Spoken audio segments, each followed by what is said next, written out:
ကိုယ့်ရဲ့ပထမဦးဆုံးဇလန်းတို့ကိုရိုက်ဖို့အတွက်ကင်မရာကောင်းကောင်းလန်ထွက်နေတဲ့ဇညွန်းဒါမှမဟုတ်လဲဘတ်ဂျက်အဲ့ဒါကိုခင်ဗျားစောင့်နေတယ်ဆိုလို့ရှိရင်တော့ကိုလိုအဲ့ဒါတိတ်အလုံးမဖြစ်ဘူးဗျ Master shot take 1ဒီနေ့မှာတော့ next month ဆိုတဲ့ကျွန်တော်ပထမဦးဆုံးရိုက်ခဲ့မှုတဲ့ဇလန်းတို့လေးနဲ့ပတ်သက်ပြီးနည်းနည်းပြောပြချင်တယ်အဲ့ဒီဇလန်းတို့ကလွန်ခဲ့တဲ့2013ခုနှစ်ကရိုက်ခဲ့တာကျွန်တော်အဲ့ဒီအချိန်တုန်းကမှတ်တမ်းရုပ်ရှင်သင်တန်းတစ်ခုတက်နေတဲ့အချိန်ပေါ့နော်အဲ့ဒီဇလန်းတို့ကပဲ2013ခုနှစ်ဝတန်ရုပ်ရှင်ပွဲတော်မှာအကောင်းဆုံးဇလန်းတို့ဆိုရခဲ့တာပြီးတော့နောက်ပိုင်းမှာလည်းအာဆီယံနိုင်ငံထဲမှာရှိတဲ့အချို့ရုပ်ရှင်ပွဲတော်တွေမှာပြသခွင့်ရခဲ့တယ်ပေါ့နော်ဒါပေမဲ့ပြန်တွေးကြည့်ရင်အဲ့ဒီတုန်းကကျွန်တော်မှာဘတ်ဂျက်လည်းမရှိဘူးကင်မရာအကောင်းစားတွေ lighting တွေလည်းမရှိဘူးနောက်ပြီးတော့story board တွေပါလည်းမရှိဘူးဆွဲလည်းမဆွဲတတ်ဘူးအခုလည်းမဆွဲတတ်ပါဘူးပွင့်ပွင့်လင်းလင်းပြောရရင်ကိုရိုက်တာရိုက်ခဲ့တာအဲ့ဒီချိန်တုန်းကငါလုံနေတာဟုတ်ကောဟုတ်ရဲ့လားမှန်ကောမှန်ရဲ့လားဆိုတာ no idea အဲ့ဒီတော့ခမားကကိုယ့်ရဲ့ပထမဦးဆုံးဇလန်းတို့ကိုရိုက်ဖို့စူးစမ်းနေတဲ့သူဆိုလို့ရှိရင်ဒီဗီဒီယိုကခမားအတွက်ပဲဆရာကြီးဆိုတဲ့သူတွေတော့ကြော်သွားလို့ရတယ်ဗျာဘာဖြစ်လို့လဲဆိုတော့ကျွန်တော်ဒီဇလန်းတို့ကိုရိုက်ရင်းနဲ့တင်ယူလိုက်ရတာကအားလုံး ready ဖြစ်နေဖို့ထက်စပြီးလုပ်ဖြစ်ဖို့ကလည်းအရေးကြီးတယ်ဗျမင်္ဂလာပါကျွန်တော်ကရုပ်ရှင်ဖတ်စာကစိုးမိုးအောင်ပါမှတ်တမ်းနဲ့ဇလန်းရုပ်ရှင်တွေအကြောင်းအမြဲတမ်းဆွေးနွေးသွားမှာမလို့မိတ်ဆွေကရုပ်ရှင်ချစ်သူတယောက်ဆိုလို့ရှိရင်ကျွန်တော်တို့ရဲ့ရုပ်ရှင်ဖတ်စာ channel ကို like and subscribe လုပ်သွားလို့ရပါတယ်ခင်ဗျာကဲမြန်လို့လေပြန်အောင်ဝဲဟာထိုင်ငိုင်းနေနဲ့ဒိုးတော့ next month စိုက်ရိုက်ဖြစ်ပုံကဒီလိုဗျအဲ့ဒီတုန်းကကျွန်တော်မှ2မျက်နှာ3မျက်နှာစာလောက်ရေးထားတဲ့ဇာတ်ညွှန်းရှိတယ်အဲ့ဒီအချိန်တုန်းကကျွန်တော်ရဲ့ဆရာသမားလည်းဖြစ်စီနီယာလည်းဖြစ်တဲ့ကိုဖေမောင်စိန်ကျွန်တော်တို့ကတော့ကိုစိန်လို့ခေါ်တာပါဗျာကျွန်တော်သူ့ကိုပြကြည့်တယ်ကျွန်တော်ထင်ထားတာကကျွန်တော်ရဲ့ဇာတ်ညွှန်းကိုကြည့်ပြီးတော့လိုအပ်ချက်တွေပါတယ်သူအများကြီးအကြံပေးမယ်လို့ထင်တာဒါပေမဲ့အဲ့လိုမဟုတ်ဘူးဗျာသူကချကွာရိုက်အဲ့လိုလိုတာကူညီပေးမယ်ပြန်တွေးကြည့်ရင်ကိုစိန်ရဲ့ချကွာရိုက်ဆိုတဲ့အားပေးမှုကအဲ့ဒီအချိန်မှာတော့ဇန်ညွန်းကဘယ်သို့ဘယ်ပုံဖြစ်တယ်ဘာညာဆိုပြီးတော့အကြံပေးရတဲ့ဆိုင်အများကြီးတာသွားတယ်ကျွန်တော်ရဲ့ပထမအဆုံးဇန်ညွန်းများရိုက်ဖြစ်ဖို့ကလည်းအရေးကြီးတယ်ဗျကျွန်တော်ရုပ်ရှင်စရိုက်ဖို့စူးစမ်းကြတဲ့သူတွေမှာအချိန်တွေအများကြီးယူပြီးတော့ကင်မရာကောင်းစားတွေလိုတယ်ဒါမှမဟုတ်လို့ရှိရင်လည်းဘတ်ဂျက်လိုမယ်နောက်ပြီး confidence မရှိသေးဘူးအဲ့လိုမျိုးထင်တတ်ကြတယ်ဒါပေမဲ့တစ်ခါတလေမှာအဲ့လိုတယောက်ကချကွာရိုက်ကြမယ်ဆိုပြီးတော့အားပေးဖို့လိုအပ်နေတာလည်းဖြစ်နိုင်တယ်ဗျပြီးတော့ကိုစိန်ကရိုက်ကူးရေးမှာလည်းလိုတာအကုန်လုံးလိုက်ပြီးတော့ကူညီပေးတယ်အခုတော့သူမရှိတော့ဘူးဆုံးမသွားပြီဒီဗီဒီယိုကနေပြီးတော့ကိုစိန်ကိုလည်းလွမ်းဆွတ်တရိယာကြောင်းပြောပေးရစေရတယ်ရှင်လို့တော့ယူသွားလိုက်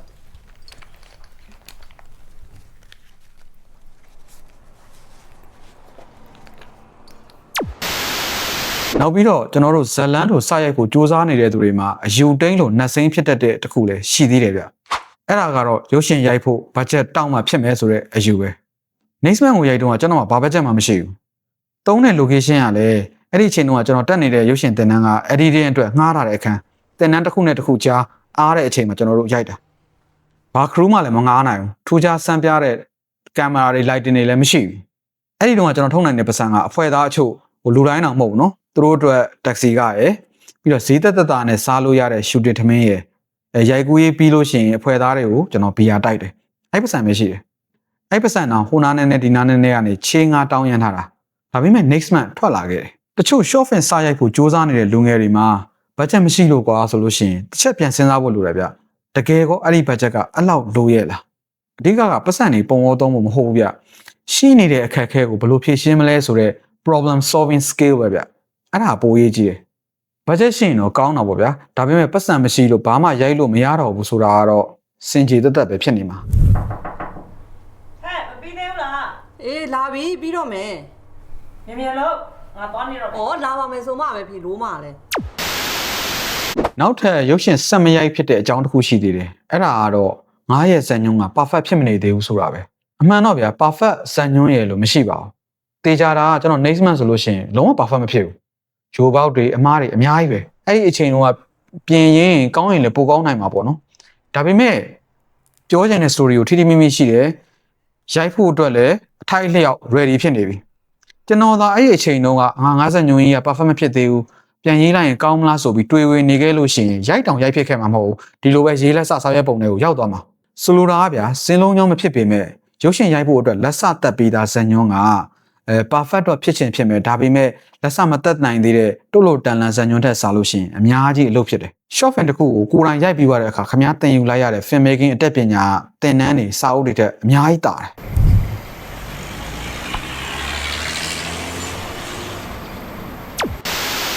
ရုပ်ရှင်ရိုက်တယ်ဆိုတာစူပေါင်းပြီးလုပ်ရတဲ့အလုပ်ပြ collaborative art လို့ခေါ်တယ်တယောက်တည်းလုပ်လို့မှမရတာ next man မှာဆိုလို့ရှိရင်ကင်မရာမန်ကိုထွန်းလင်းကသူ့ကင်မရာသူယူပြီးတော့လာရိုက်ပြီးတယ်အတန်သမားကလည်းကျွန်တော်တငယ်ချင်းကပဲအလကားရနိုင်မဲ့ equipment ငှားပြီးအတန်လာဖမ်းပေးတယ်ပြီးတော့ assistant director လည်းကျွန်တော်နဲ့အဲ့ချိန်တုန်းကအတူတူတင်တန်းတက်နေတဲ့တငယ်ချင်းကပဲကူပေးတာမင်းသားကလည်းကျွန်တော်အကိုရဲ့တငယ်ချင်းကလေးသေးဆောင်ကလည်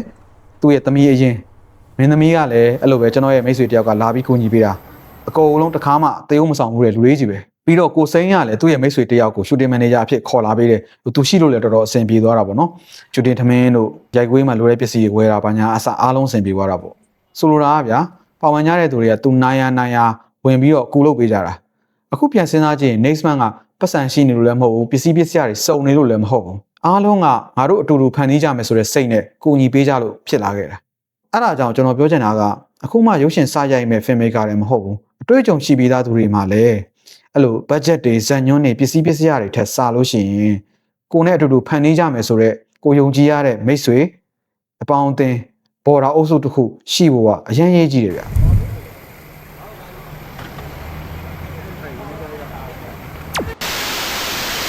ကျွန်တော်တို့ကရုပ်ရှင်ရိုက်ချင်ပါပြီဆိုကြတဲ့ကရုပ်ရှင်ကြိုက်လို့ပေါ့ဗျာဒါပေမဲ့အဲ့ဒီအချိန်မှာကိုလေ့လာဖို့တစ်ခုရှိတယ်အဲ့ဒါကငါကဘယ်လိုရုပ်ရှင်မျိုးကြိုက်တာလဲပြောချင်တာအများကြိုက်လို့ popular ဖြစ်လို့စူးတွေရထားလို့ကြိုက်တဲ့ရုပ်ရှင်မျိုးကိုဆိုလိုတာမဟုတ်ဘူးငါတော့ဒီလိုကားမျိုးဖန်တီးခြင်းလိုက်တာဆိုပြီးစိတ်ထဲမှာဖြစ်သွားစေတဲ့ရုပ်ရှင်ကားမျိုးကိုပြောတာအဲ့ဒီကနေမှတဆင်ငါတော့ဘယ်လိုနေရာမျိုးကိုကြိုက်တယ်ဘာကြောင့်ကြိုက်တယ်ဆိုတာကိုဆက်ပြီးတော့ရှာဖွေဖို့လိုတယ်ရုပ်ရှင်ဒါရိုက်တာတိုင်းကတနည်းမဟုတ်တနည်းနုပညာပစ္စည်းတစ်ခုမဟုတ်တစ်ခုကနေပြီးတော့သူတို့ idea တွေဇာတ်လမ်းတွေရကြတာကျွန်တော် next month ရိုက်တုံးကဆိုလို့ရှိရင်ကိုယ်စိတ်ထဲမှာငါတော့ဒီလိုရုပ်ရှင်မျိုးဖန်တီးခြင်းတယ်ဆိုပြီးတော့ဖြစ်နေတဲ့ကားမျိုးတွေက Bicycle Thief တို့ Where is my friend's house တို့အဲ့လိုမျိုး neo realism ဆန်တဲ့ကားမျိုးတွေပေါ့နော်9 actor တွေတုံးတယ်တကယ် real life တွေက story တွေကိုတုံးတယ်အဲ့လိုမျိုးကားတွေကျွန်တော်ကကြိုက်တာအခုချိန်ထိလည်းအဲ့လိုကားမျိုးတွေအရင်ကြိုက်တယ်တခြားရုပ်ရှင်ပုံစံမျိုးတွေမကြိုက်ဘူးမဟုတ်ကြိုက်တယ်ဒါပေမဲ့ငါဖန်တီးရင်တော့ဒါမျိုးပုံစံဖန်တီးမယ်ဆိုပြီးစိတ်ထဲမှာဖြစ်သွားတဲ့ကားမျိုးတွေမဟုတ်ဘူးပေါ့အဲ့ဒါကအရေးကြီးရလို့ထင်တယ်ဗျခင်ဗျားဘယ်လို filmmaker မျိုးဖြစ်လာခြင်းလဲဆိုတာကဘယ်လိုရုပ်ရှင်မျိုးကခင်ဗျားကိုရုပ်ရှင်ရိုက်ခြင်းစိတ်ဖြစ်ပေါ်လာစေတယ်ဆိုတဲ့အပေါ်အများကြီးမူတည်တယ်အဲ့တော့ဗျာအကြံပေးချင်တာကကိုကြိုက်တဲ့ရုပ်ရှင်တွေကနေပြီးတော့အတူယူဖို့ဝင်မလေးနဲ့ကျွန်တော်ပြောချင်တာပုံလူကူးချဖို့ပြောချင်တာမဟုတ်ဘူးအဲ့ဒီရုပ်ရှင်မှာဒီဒါရိုက်တာကဒီအကြောင်းအရာကိုပေါ်လွင်မှုအတွက်ကင်မရာကိုဘယ်လိုထားလဲ dialogue ကိုဘယ်လိုသုံးလဲအလင်းအမှောင်တွေကိုဘယ်လိုကစားသွားလဲဆိုတာကိုခင်ဗျာလေ့လာလို့ရတယ်အတူယူလို့ရတယ်ခင်ဗျာကဗျာပထမအဆုံးဇလန်းတုံနဲ့တော့ကိုယ့်ရဲ့ကိုပိုင်ဟန်တစ်ခုပေါ်လာမယ်လို့မျှော်မှန်းနေတယ်ဆိုရင်တော့ခင်ဗျာနည်းနည်းလောဘကြီးကြတာပေါ့အဲ့လိုမျိုးကိုကြိုက်တဲ့ကိုယူသွတ်တဲ့ဒါရိုက်တာတွေရဲ့ရုပ်ရှင်တွေကိုအတူယူထက်ခါလိုက်လို့ရင်းနဲ့မှကိုယ့်ရဲ့ကိုယ်ပိုင်ဟန်တဖြည်းဖြည်း develop ဖြစ်လာမှာအခုပြန်စဉ်းစားရင်အဲ့ဒီတုန်းက next man ကိုဘာဖြစ်လို့ရိုက်ခဲ့လဲဆိုလို့ရှိရင်လက်ထဲမှာ300ငွေရလေးရှိနေလို့လည်းမဟုတ်ဘူးဟိုရိုက်ဒီရိုက်လှုပ်ရှင်စရာ equipment အသက်ကလေးလည်းရှိနေတာမဟုတ်ဘူးရုပ်စွာအဆုံးပြရှိနေတဲ့ဇာတ်ညွှန်းအောင်စိတ်ထဲကကြာနေတာမဟုတ်ဘူးအဲ့ဒါဆိုဘာဖြစ်လို့ရိုက်ခဲ့လဲဆိုတော့ရိုက်ချင်လို့ကိုရိုက်ခဲ့တာကိုယ်စိတ်ထဲမှာပုံဖော်ထားတဲ့ဟာတစ်ခုကိုရုပ်ရှင်အဖြစ်မရိုက်ရရင်မနေနိုင်လောက်အောင်စိတ်ထဲမှာတောက်လောင်နေတဲ့ဆန္ဒကြောင့်ကိုရိုက်ခဲ့တာအဲ့ဒီစိတ်ဆန္ဒကြောင့်ပဲတငယ်ချင်းအပေါင်းအသင်းတွေကိုအကူအညီတောင်းဖို့လည်းဝင်မလေးခဲ့ဘူးကိုယ်တိုင်ပစ္စည်းတွေချလမ်းလဲကောင်မှာထွက်ရိုက်ဖို့လည်းဝင်မလေးခဲ့ဘူးပတ်စံတွေချီဖို့ငှားဖို့လည်းဝင်မလေးခဲ့ဘူးဆိုလိုတာကစိတ်ဆန္ဒတစ်ခုတည်းနဲ့အားလုံးအဆင်ပြေသွားမယ်လို့ပြောချင်တာမဟုတ်ဘူးဒါပေမဲ့အဲ့ဒီတောက်လောင်နေတဲ့စိတ်ဆန္ဒလေးမှမရှိဘူးဆိုလို့ရှိရင်တေးသေးမွားမွားပြဿနာလေးကအစအကြီးကြီးဖြစ်ပြီးတော့ရှေ့ဆက်မတိုးနိုင်တဲ့အခြေအနေမျိုးဖြစ်သွားနိုင်တယ်အခုကျွန်တော်လည်းနောက်ထပ်ရုပ်ရှင်တွေရိုက်နိုင်မှုအတွက်အဲ့ဒီမီတောက်ကလေးကိုပြန်ပြီးတော့မှုေးနေရတာအဲ့ဒါလေးမငြိမ်တော့ဘူးကအရန်ရေးကြည့်တယ်နောက်ပြီးတော့ next man အကြောင်းပြောလို့ရှိရင်မပါမဖြစ်ပြောဖို့ကြံနေတဲ့နောက်တစ်ယောက်ကကိုမျိုးမင်းခင်ဗျကျွန်တော်တို့ကတော့သူ့ကိုခင်လို့ခေါ်တယ်ကိုခင်ကကျွန်တော်ရဲ့ပထမအဦးဆုံးဇလန်းတို့ဖြစ်တဲ့ next man ကိုအဲ့ဒီလုပ်ပေးခဲ့တာဗျအဲ့ဒီအချိန်မှာတော့ကျွန်တော်က filmmaker ပေါက်စဘယ်ထင်မလဲအဲ့ဒီအချိန်ကစလို့ကျွန်တော်နောက်ပိုင်းရိုက်သမျှ NGO ကားတွေ documentary တွေ music video တွေအဲ့ဒါတွေအကုန်လုံးကိုခင်ပဲအဲ့ဒီလုပ်ပေးခဲ့တာအခုတော့စိတ်မကောင်းစရာသူလည်းမရှိရှာတော့ကျွန်တော်တို့ထားခဲ့ပြီးတော့ငြိမ်းချမ်းရတခုသွားခဲ့ပြီပေါ့နော်ဒါပေမဲ့သူအဲ့ဒီလုပ်ပေးခဲ့တဲ့ကျွန်တော်ရုပ်ရှင်ပါဝင်အခြားသူတွေရဲ့ရုပ်ရှင်တွေကဆက်လက်အသက်ရှင်ခွင့်ရနေတော့မှာပဲ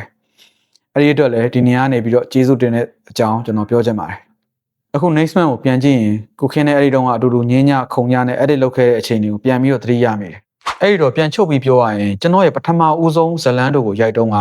budget မရှိဘူးလန်ထွက်နေတဲ့ professional crew လည်းကျွန်တော်တို့မငှားနိုင်ဘူး perfect ဖြစ်နေတဲ့ script လည်းမရှိဘူး storyboard တို့ဘာလို့လဲမရှိဘူးဒါပေမဲ့ဖြစ်အောင်လုပ်မယ်ကွာဆိုတဲ့စိတ်ဆန္ဒရှိတယ်အားလုံးအတူတူဝိုင်းပြီးဖန်တီးကြမယ်ဆိုတဲ့အပေါင်းအသင်းကောင်းမိတ်ဆွေကောင်းတွေကျွန်တော်မှရှိတယ်အဲ့ဒါနဲ့တွေလုံလောက်ခဲ့တယ်ဘာပဲပြောပြော next man ကစူရခဲ့တယ်အားလုံးလည်းဝမ်းသာကြရတယ်အဲ့ဒီတော့ next man ကနေအဓိကရတဲ့ lesson ကဘာလဲဆိုလို့ရှိရင်ဖြစ်အောင်ရိုက်ခဲ့တာပဲရုပ်ရှင်တစ်ခုကိုခင်ဗျားကရိုက်ကြည့်ပြီးသွားပြီဆိုလို့ရှိရင်ခင်ဗျားကရုပ်ရှင်ရိုက်ဖို့အိမ်မက်မှတ်နေတဲ့အဆင့်ကနေပြီးတော့တကယ် film maker စပြီးဖြစ်သွားကဲမိတ်ဆွေတို့မှလည်းရုပ်ရှင်စဖန်နေဖို့စဉ်းစားနေတဲ့သူရှိလို့ရှိရင်အခုလောလောဆယ်မှာဘာအခက်အခဲဖြစ်နေရလဲဘာချက်မရှိရလားဇန်ညုံကိုစိတ်ကြိုက်မဖြစ်နေရလား confidence လိုနေသေးတယ်လို့ထင်တာလားအောက်က comment မှာဆွေးနွေးသွားလို့ရပါတယ်ကိုတငယ်ချင်းထဲမှာလည်းငါတော့တနေ့နေ့ရုပ်ရှင်ရိုက်မယ်ဆိုပြီးကျင်းဝါနေပြီးတော့အခုထိမရိုက်ဖြစ်သေးတဲ့တငယ်ချင်းရှိနေရင်လည်း mention ခေါ်သွားပေးကြပါဦး next man ကိုကြည့်လို့ရမယ့် link ကိုလည်းအောက်က description ထဲမှာထည့်ထားပေးပါတယ်ဒီဗီဒီယိုကမိတ်ဆွေအတွက်တစုံတရာအသုံးဝင်ခဲ့တယ်ဆိုလို့ရှိရင်ကျွန်တော်တို့ရဲ့ရုပ်ရှင်ဖတ်စာ channel လေးကို like and subscribe လုပ်သွားပေးလို့ရပါတယ်ခင်ဗျာအားလုံးပဲတက်နိုင်သမျှအဆင်ပြေကြပါစေ